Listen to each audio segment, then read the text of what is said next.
40 দিনের মধ্যে গোপন অঙ্গের লোম পরিষ্কার না করলে ইবাদত কবুল হয় না, এ কথা কতটুকু সত্য?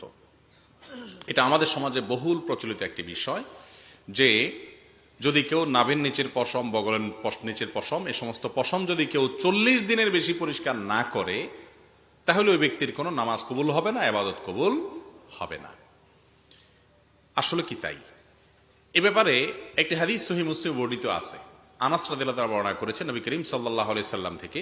তিনি বলেছেন, ওয়াক্কিত লানা, আমাদের জন্য নাভির নিচের পশম ইত্যাদি এগুলো ফেলানোর সর্বশেষ সীমানা নির্ধারণ করে দেয়া হয়েছে 40 দিনকে।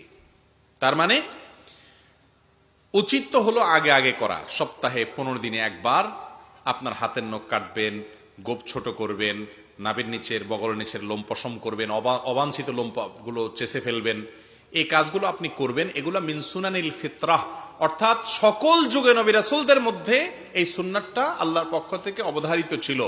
এটা প্রকৃতিগত সুন্নাহ, সৃষ্টিগত সুন্নাহ। মানুষকে এভাবে সৃষ্টি করেছেন এগুলো শরীরে বাড়ে, সেজন্য এগুলো কমাতে হয়। এটা আল্লাহর সুন্নাহ, আল্লাহ তাআলা এটা করার নির্দেশ করেছেন, সমস্ত নবীগণের সুন্নাহ এটা। তো সেই সুন্নাহটা পালন করবেন সপ্তাহে একবার, না হয় 15 দিনে একবার, নয় 3 সপ্তাহে একবার, নয় 4 সপ্তাহে একবার, সর্বোচ্চ 40 দিনের মধ্যে একবার অবশ্যই করবেন।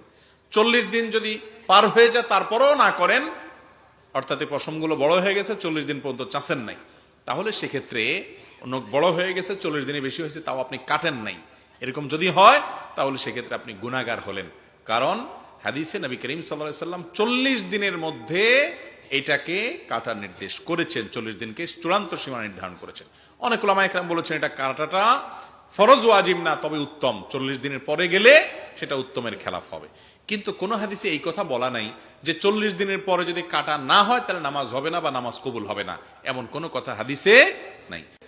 অন্যান্য ইবাদতের সাথে এর সম্পর্ক নাই। তবে হ্যাঁ, নখ বড় হয়ে গেছে, সেখানে ময়লা ঢুকে এমন ভাবে জমে শক্ত হয়ে বসে গেছে যে পানি ঢুকে না নখে, তাহলে সেক্ষেত্রে সেটা কারণে উযু হবে না, উযু না হওয়ার কারণে নামাজ হবে না, এরকম যদি হয় সেটা ভিন্ন কথা। কিন্তু এগুলো বড় হইলেই 40 দিন পার হইলেই নামাজ কবুল হবে না, ইবাদত কবুল হবে না, এমন কোনো কথা হাদিসে নাই। ইবাদতের জায়গায় ইবাদত কবুল হবে যদি ঠিকঠাক মতো পবিত্রতা অর্জন করেন, ঠিকঠাক মতো নামাজ কালাম পড়েন, শর্তগুলো পালন করেন, তাহলে নামাজ ঠিকই হয়ে যাবে, ইবাদত ঠিকই হয়ে যাবে। কিন্তু 40 দিনে বেশি চাচ্ছেন নাই, ছোট করেন নাই, সেজন্য আপনি আলাদা গুনাহগার হবেন, সেটা ভিন্ন কথা। বুঝাতে পারছি বিষয়টা?